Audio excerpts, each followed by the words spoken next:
Welcome to another episode of Bro with a Box. I know I haven't updated in a while. I think we're on episode 12. But I realized that I'm now 3 years on testosterone, and so I wanted to do a check-in. And then also there have been a couple of trans women in the news lately, which is fantastic. But there's also been some conflict around their interviews and how they were conducted.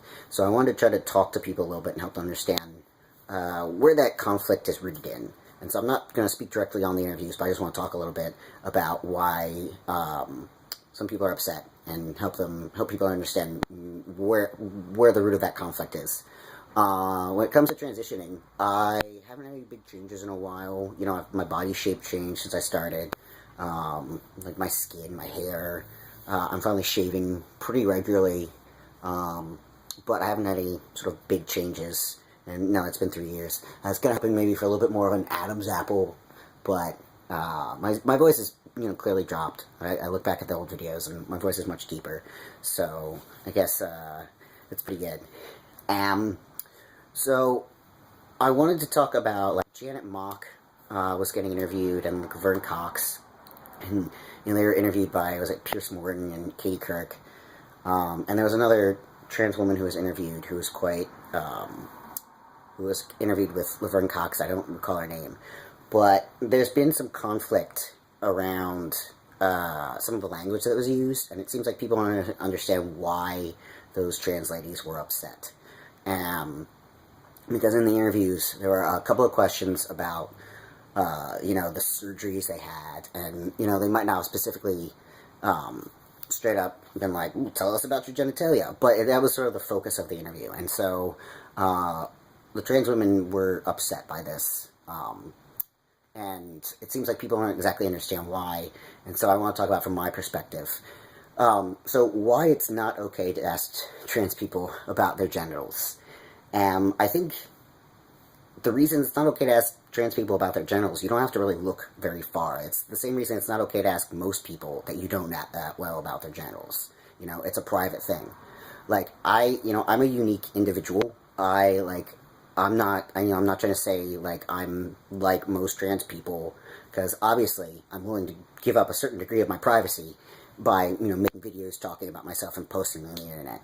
But most trans people just are regular, private people, and, they feel weird. They feel weird if, anybody, if someone just walked up to a cisgendered person and started asking about their genitals, they'd feel pretty weird, because it's a private matter, it's invasive. And there was also some conflict around, not specifically them asking, in the interviews about the genitals, but about, sort of the surgery and, such and such. And that was really sort of the focus of the interviews, or at least that tried to be the focus of the interviews. It was a heavy emphasis.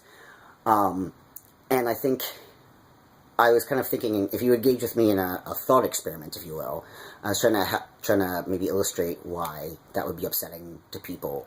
And so, if you're having a hard time understanding why the trans women getting interviewed were upset about so much focus on the surgeries, at least one aspect of it, and this is not all aspects, but one aspect of it is that that's such a small part of the story. I guess, okay, so thought experiment. Try to imagine you were born with some sort of, birthmark. Something really superficial, but because of it, you're heavily stigmatized by society. People assume all sorts of untrue, crazy things about you. You're harassed, you're discriminated against, you have a hard time finding a job, finding a partner, you might be rejected by your family, all because of, a very superficial thing that you're born with that you can't control. And then let's say you have the ability to go and get some sort of treatment for it, and it disappears. And so now you can approach people, and they don't see you as being a person that was born with this stigmatizing birthmark. And, you try to talk to them, and you want to say, hey, you want to talk about the people that the other people in your community who have been discriminated against, who have been harassed and been messed with, and you want to make sure that things are going to be better for people that are younger than you, and you want to try to decrease the amount of injustice in the world. But for whatever reason, people just can't stop focusing on the treatment that you underwent.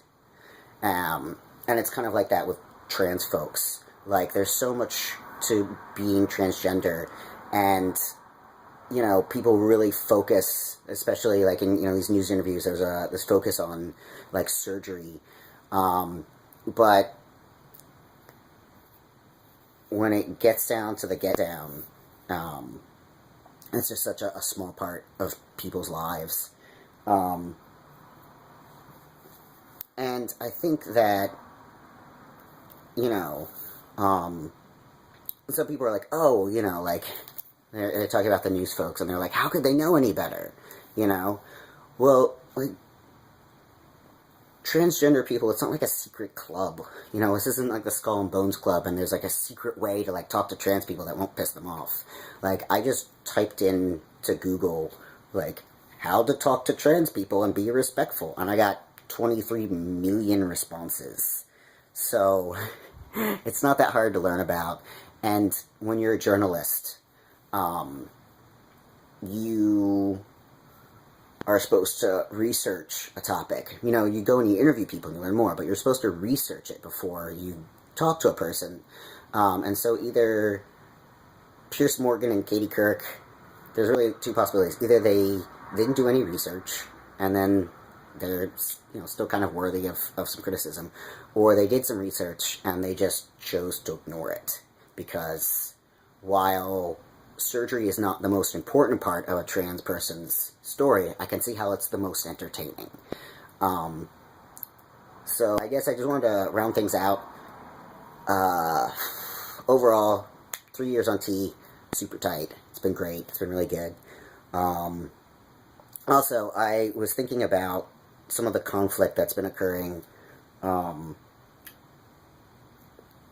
because people are, you know, reasonably upset at, specifically Pierce Morgan, because he's not responded in the most gracious fashion. So, you know, anytime people step out and ask for respect that they had not asked for before, and they claim that respect, there's going to be some conflict. And so I don't have any problems with the way people have been responding, the way trans advocates have been responding, but I do think it's super duper important to try to be more compassionate than the people that are giving you crap. And I looked it up because there's that Gandhi quote about being the change you want to see in the world, except that's not actually a Gandhi quote, and so I looked it up, and so I thought we should part ways, because Gandhi said this better than I could.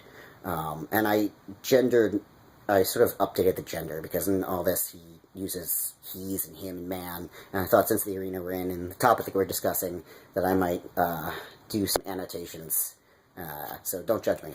So the quote is, if we could change ourselves, the tendencies in the world also change. The human changes his or her nature, so does the attitude of the world.